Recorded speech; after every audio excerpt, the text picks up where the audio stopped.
Good morning, afternoon, and evening to you, women all around the world. Welcome to this, I think it's the sixth interview today with Dilara Moran. She's a WellPreneur, entrepreneur in the wellness industry, and Kundalini yoga teacher. And she also has a podcast, which is called the Delight Podcast. Dilara, welcome here. And can you, give us some information about you that I didn't mention? What can you tell us about you?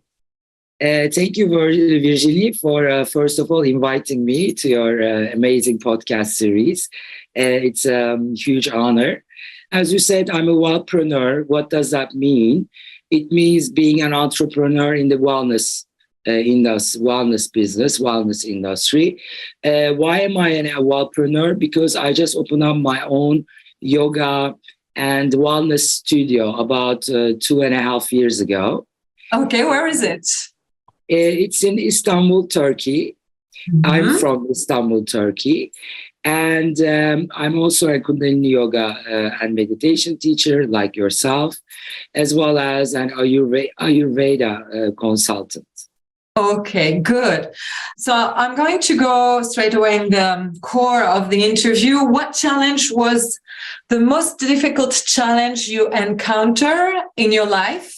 And how did you manage to go back on track after that?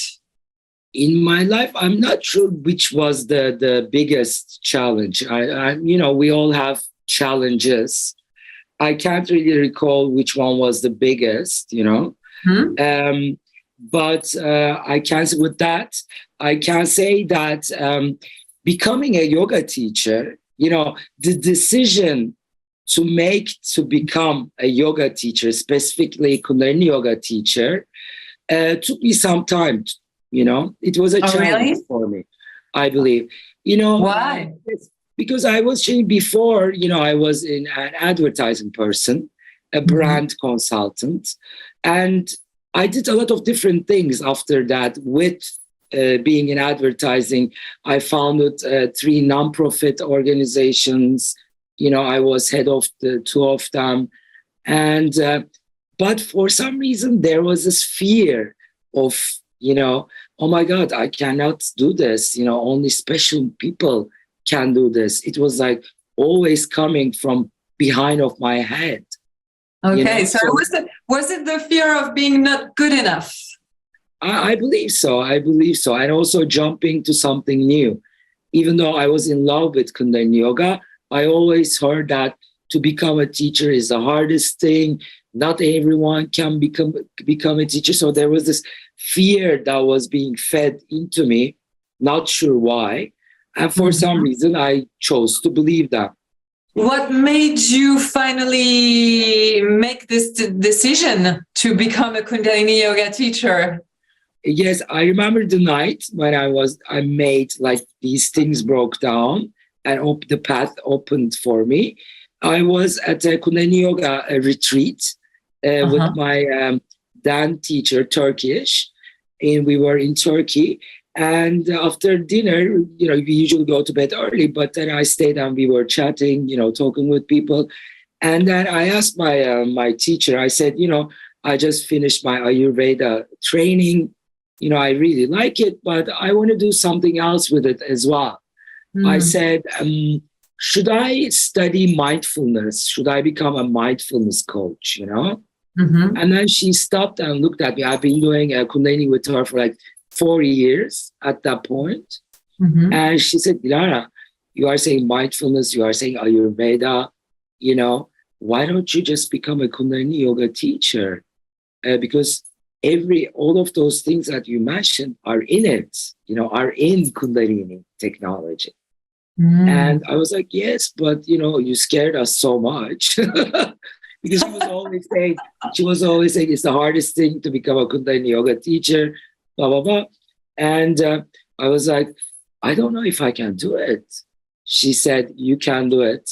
Don't listen to those things. Just go for it. And there something, changed for me. Things shifted in you. Yes. Okay. So is it the hardest thing to be a Kundalini yoga teacher now that you are one? Yeah. I mean, the thing is, Virginie, once you are in the Kundalini world, you are one as well. You are a Kundalini yoga and meditation mentor and a teacher. Once you are in that energy and in those frequencies, nothing is really that hard. Exactly. Because the day we were in the same training in January 2020. 2020, yeah. Yes, in Mallorca. And the day it started, like our teacher, beloved teacher, Guru Jagat walked in. And she talked, and then we started with a Kriya. I remember in the mornings we would do a Kriya yoga set. And I would usually, in classes that I would go as a student, I would like swear. I'm like, I don't like this. I don't want to do this. I would just sit down. And I was blown away with myself because I wouldn't swear once and I wouldn't stop. I'm like, what is going on? I'm not swearing, And I did not stop the asanas, the physical exercises. Okay. So then at that point, I really understood what Kundalini was, Because you met your teacher. My teacher, and also the frequencies, Because you met your teacher. So I think it made a big shift. Exactly. So I think because before that week, that was your first week of training, the 20th January. Okay. And before that, you had 4 years. So with your training. Okay. The other teacher. And she was just preparing you for the real teachings and the real training. Yeah.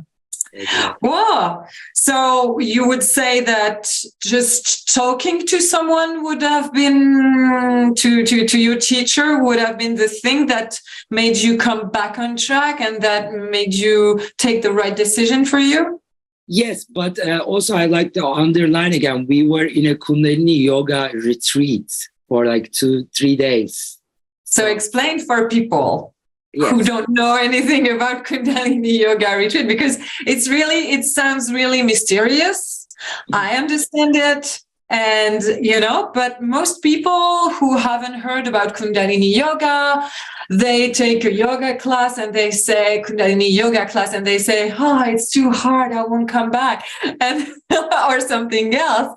But they don't know what a Kundalini yoga retreat can be and what it can bring you. So. Right. I mean, we know that Kundalini is a technology.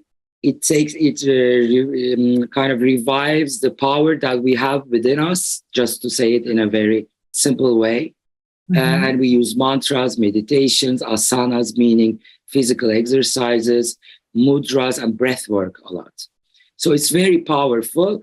It could work in like 3 minutes. You do a 3-minute meditation and you get that power. You revive that power that is within you.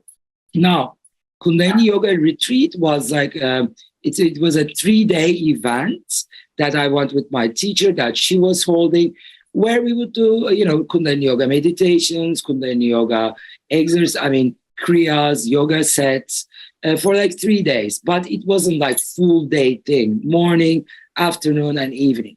So what happens is once your Kundalini is, let's say, awaken the power within you, I want to say, starts to come to you, well, you open up to a lot of possibilities. You are aware of more.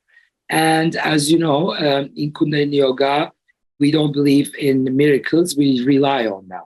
So I guess after dinner, that talk with my teacher wasn't really supposed to happen because we go to bed early, because we wake up early at like 8, we would start our classes. But that night it happened. So universe, I believe, had a plan and the message just came clearly.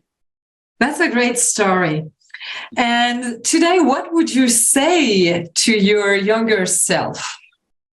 Knowing everything that you know today and looking at everything that happened to you during this period of time, what would you say to your younger self? Let's say to the Dilara that was 20 years old. Yeah, I would say be fearless, which is kind of your motto.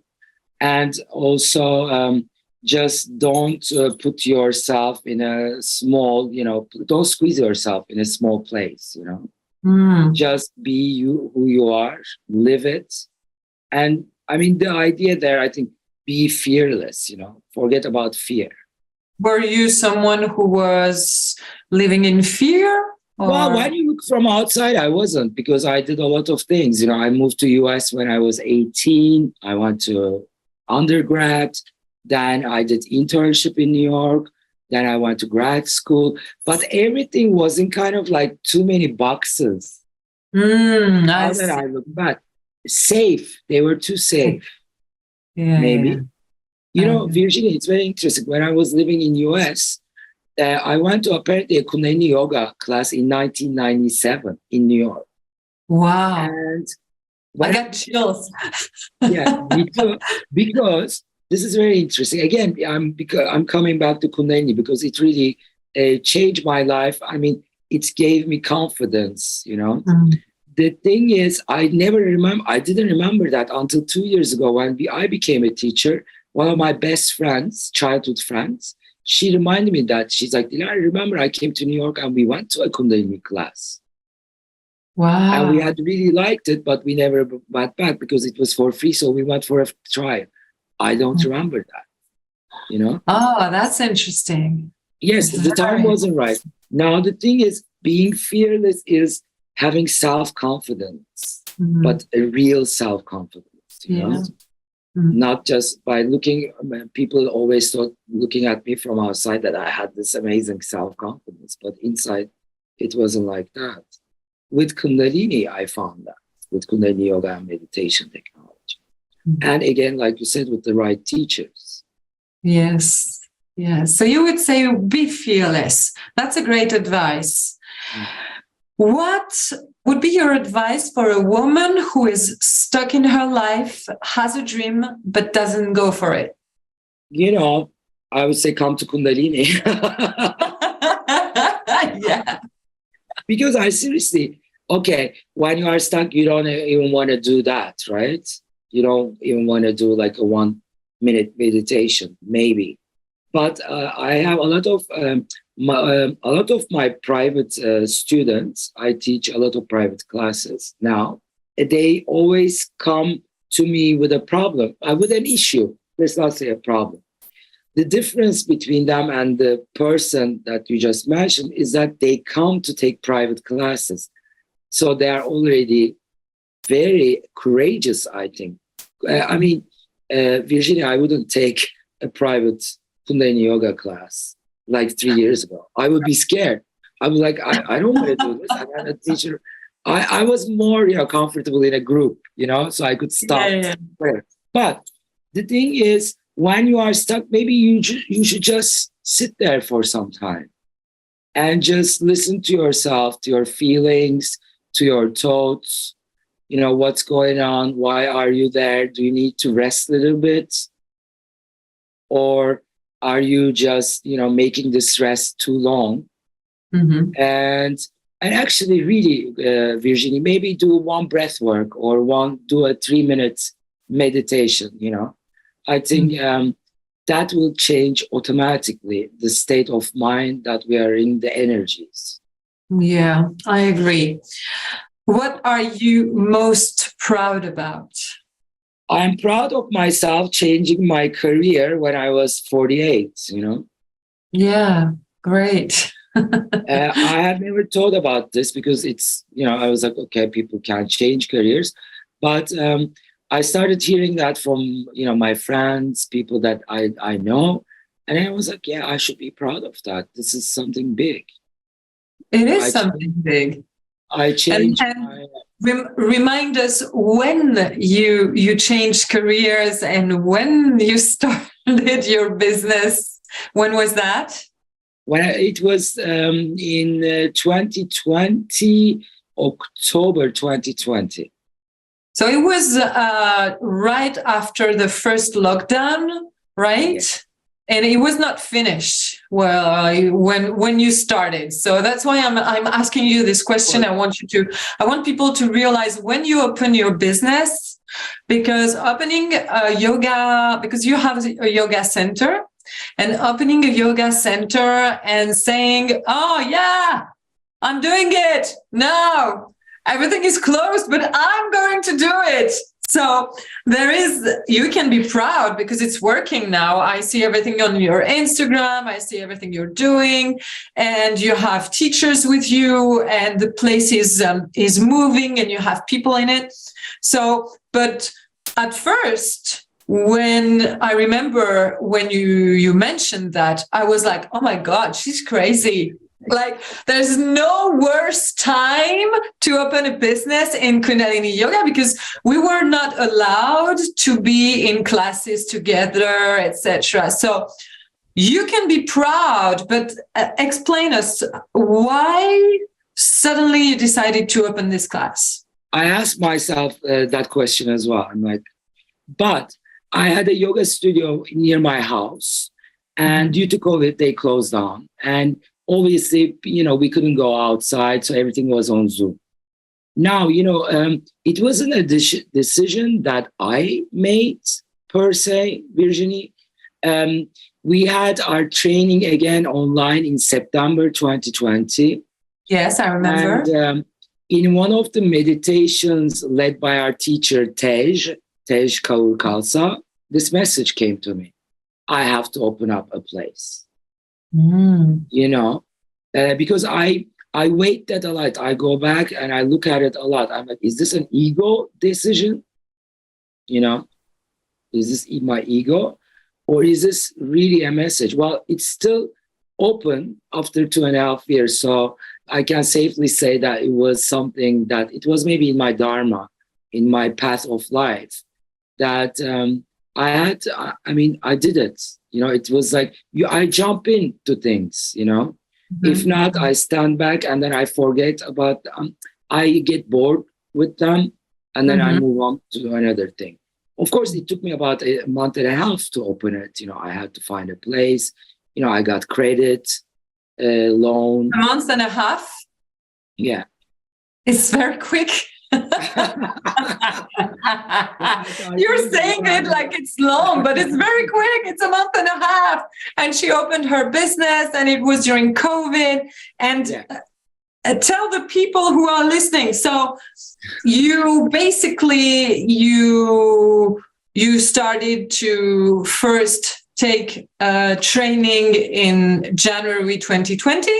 And in October 2020, you open your own studio during COVID, during the lockdowns. What do you tell a banker who you go to get some money for a loan? What do you tell him? I want to open a yoga studio. I'm sure it's going to work. And he's saying, what's your business plan? But listen, no, it doesn't happen like that. You do your credit loan application online. So you did it that way. Okay. Yeah. And it wasn't a large one, but it was enough for me. And during the COVID, people weren't spending money. Let's remember.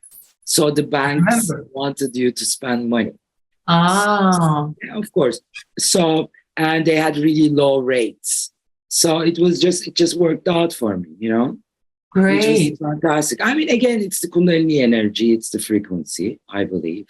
Like you said, it's not that easy to go and get a loan, obviously. No. Yeah. You're talking like it's like, oh, it's nothing. I just did this. Yeah, I thought about it during a meditation. But you can be proud. You can be proud of that because, not many people would do it. So this is why I'm interviewing you today and not someone else, because I want the women outside to understand, and any type of women and any type of age, young to older to 60, anytime you want, you can do something different. If you believe in it, you do it. And this is exactly what you did. So thank you for sharing. Of course, Virginie. I had my hard times, but I'm just still going. We'll see where it goes. Yeah, of course.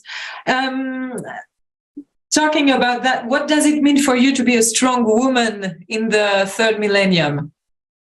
to be able to express yourself and your true self, your true self, to be able to express your true self and go after your dreams and ideas.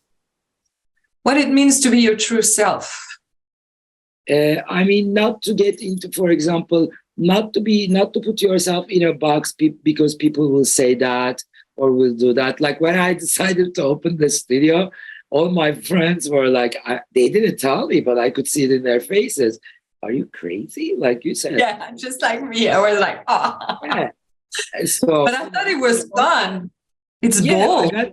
Yes. I mean, I got the energy and from them saying, are you crazy? But I still went for it. I said, I want to, try this for myself because that's an idea that I have. And I want this technology to be able to share it by everyone. So. And what does it mean to be a strong woman in the third millennium? To be your true self, meaning going after, authentic, without listening to what the people think about you or the narrative they have about you. And what are the problems that you encounter in the wellness industry that you don't or that you won't in a corporate industry? Because you've been in both worlds. So yes, definitely. I mean, yes, I've been in both worlds, definitely, because I worked in advertising for a long time. Yeah. First in New York, in one of the biggest ad agencies in the world, Ogilvy and Mather, maybe people will know that. Then I moved back to Turkey, and again, I moved at that company. Then I started doing consultancy and other things. Now, in the corporate world, first of all, you are safe, meaning you have your paycheck at the end of every month. If everything goes right, okay, you can't get fired, etc. Yeah. I'm just talking about the norm. And being an entrepreneur, you don't have any, monthly income. You have to create your income. So there's already that. The security is not there. Okay. And in the corporate world, you have teams that you can work with. In my case, in my studio, I was the only one, except the teachers who were giving different workshops and classes. Of course, I'm very fond of them because at the beginning, the ones that were there at the beginning were really there to support me and the people, the students. So from what I hear, it's exactly the same to have, because you're talking about different world being working for someone, for a company, and working as an independent and entrepreneur. I wanted to know more about the wellness industry and the other industries, but from what I hear, it's a business, right? Exactly. It's a business at the end of the day. In wellness, we are here to relay the energies, the information that will make the people feel good, and feel better, which is more actually, which is more true. In advertising, I mean, come on, I sold, I did campaigns for credit cards, oil, and all of that. I'm saying I'm cleaning my karma in this. I started cleaning my karma. But wellness is a little bit harder this way. I mean, I cannot compare it to fashion. We can go into detail like that, but we don't need to. Because people, when they are searching for something, they don't know what is in their journey. Is it Kundalini yoga? I'm making it up. Is it family constellations? Is it yin yoga, or is it what can I say, ecstatic dance? Whatever we might offer, or the wellness industry might offer. Is it mindfulness? So they have to try all of them to see, oh, okay, this is my tool. This is my tool. I will try all of the tools and get best out of them. So they are kind of like, they are walking in very slow steps towards you. When you are going to buy a bag, you go and buy a bag, I get it. Yeah. That's what I see. So it is tougher. Let's say it has challenges, let's not say tougher. it has its own challenges. I don't want to say sell, but at the end of the day, it is a business to sell this class or that class or this tool or that tool. I get it. Very interesting. As a little girl, what did you dream about for your future life? And how close are you to this dream? Well, I didn't dream of specific, I want to be this or I want to be that. I always want to be in advertising. That's true. Since I was 3, I remember that because my father was in advertising and my grandma. But that wasn't really my dream, I think. It was the easy, it just comes down and you take it. So I always ask myself, whenever I get this question, what did I want to be? I said, I never really gave myself permission to dream what my real self wanted to be. Wow. But now you do. Now I do. I mean, I feel, I feel really happy with what I'm doing right now. It really satisfies me. That's beautiful. That's a beautiful, very inspiring message. Thank you. Who inspired you the most when you were younger and why? Younger meaning in my teenage years or? Younger meaning when, I don't know, younger, you were talking about your dad, maybe it was your dad, I don't know. It was him, definitely it was him because I want to be in advertising because he was in advertising. Yeah. What made it so special to be in advertising? I mean, Virginie used to bring the magazines, like there's still this magazine called Advertising Age. It's kind of like all the, it's an American publication. And my father would receive that even in the 70s, late 70s. And I would look at, photographs, obviously.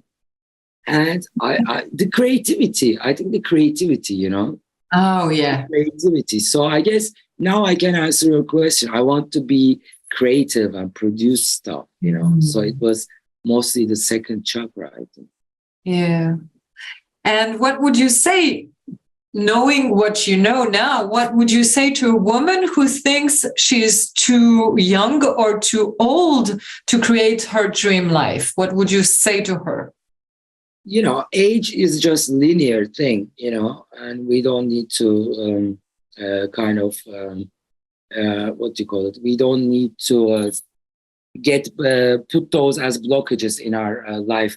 Yesterday, I saw, I think on Instagram, it was saying that Vera Wang, the designer, fashion designer, Vera Wang, designed her first dress when she was 40 years old.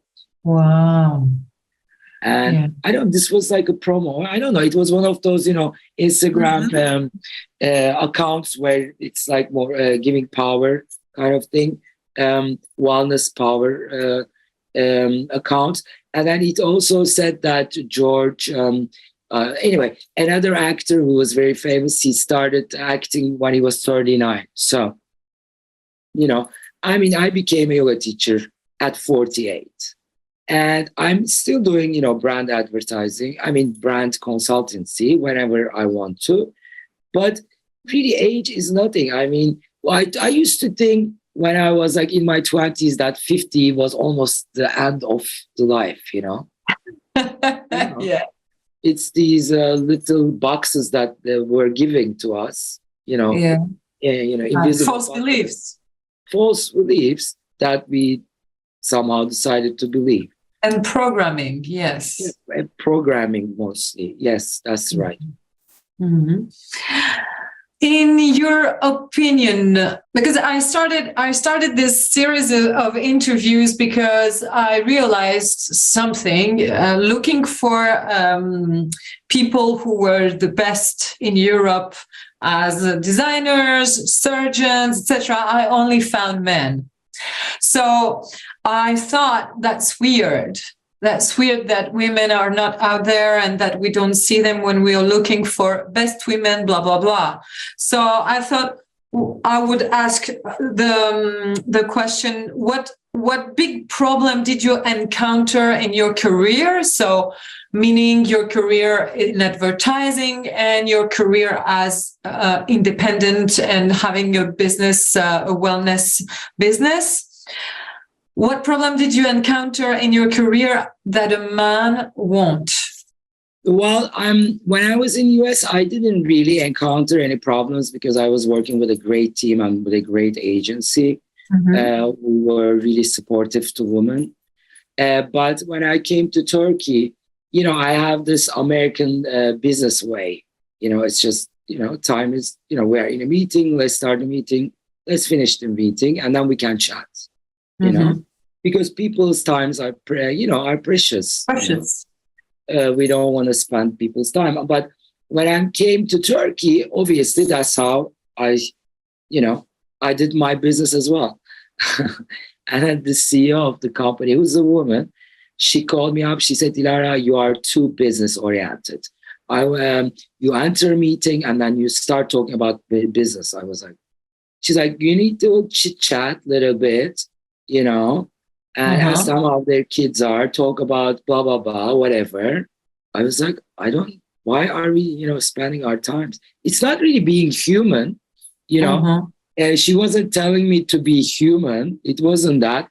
It was like, you are this woman, client services director, kind of, do some, conversation, blah, blah, blah. And I was like, but man, she never asked that from man. Oh, that's interesting. Why do you think she didn't ask that from man? Because they weren't really doing it, or they would do it more than me, by the way. But I'm not sure. It's just, in Turkey, it's women's rights really don't exist almost. So we are having a really hard time for the past, especially 2-3 years. So it was, I was like, I never really lived that in my life before when I was in US. So I was kind of shocked.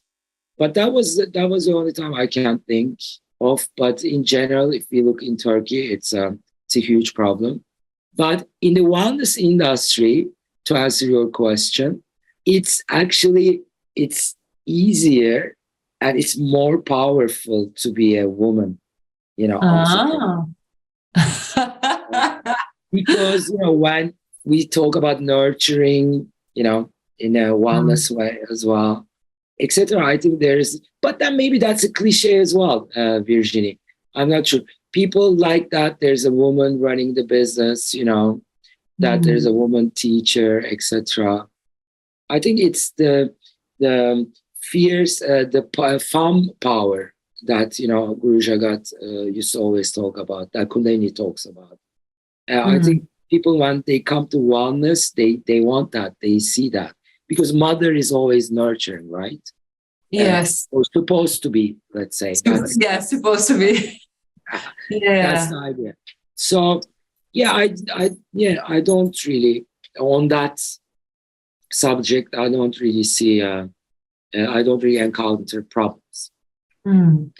Okay, so we're coming at the end of the interview. What are your next project for, I don't know, for your business, for what are your next project?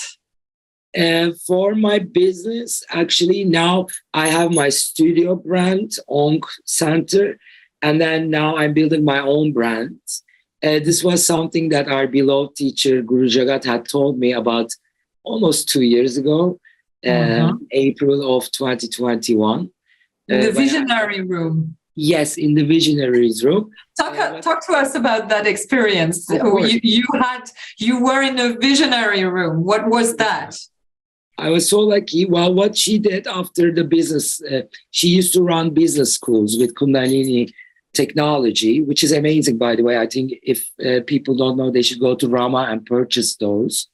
Amazing. You've been in them as well.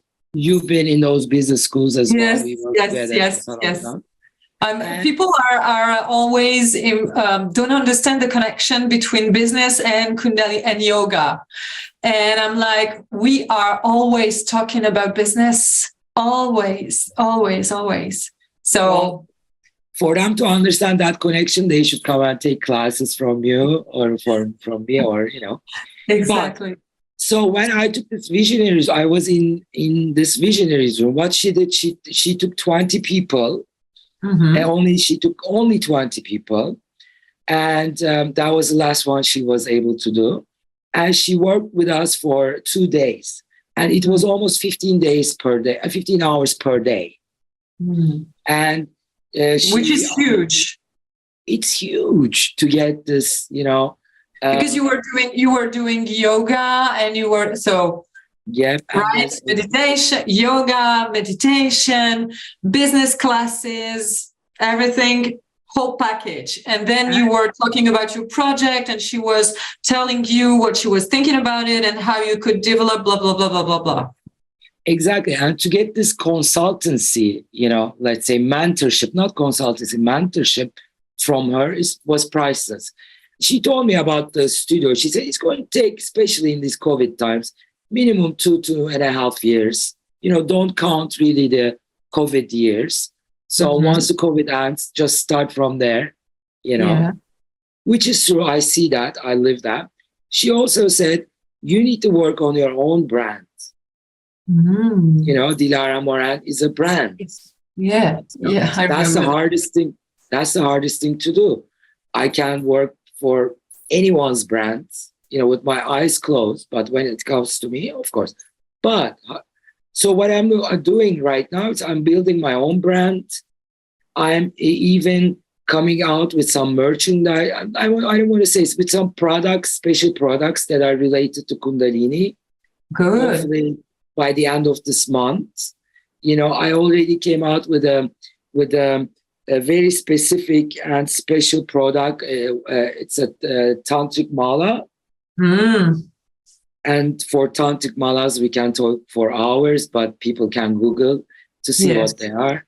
So, and then I need to build my website that I had told her that I would do a year ago, which I haven't done yet. It's not the right moment. Don't worry about that. You had so many things to do. But, but these are things to do. Sorry, to-do list. But the idea here, why I'm doing these, it's because Kundalini yoga and meditation technology really helped me and really changed me, brought me to a much softer journey. It's ups and downs, but I'm much happier.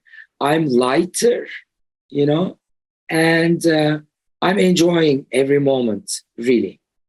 So my thing is to be able to share that with people, instead of my to-do list, this and that. This is the main thing. So whatever it takes to come, to that point, I put the bricks together, and, it realizes, it becomes true. Yeah. And people can reach you on Instagram, on Ong Center, right? Ong Center at Instagram, and Delight with a D-I, Delight by Dilara.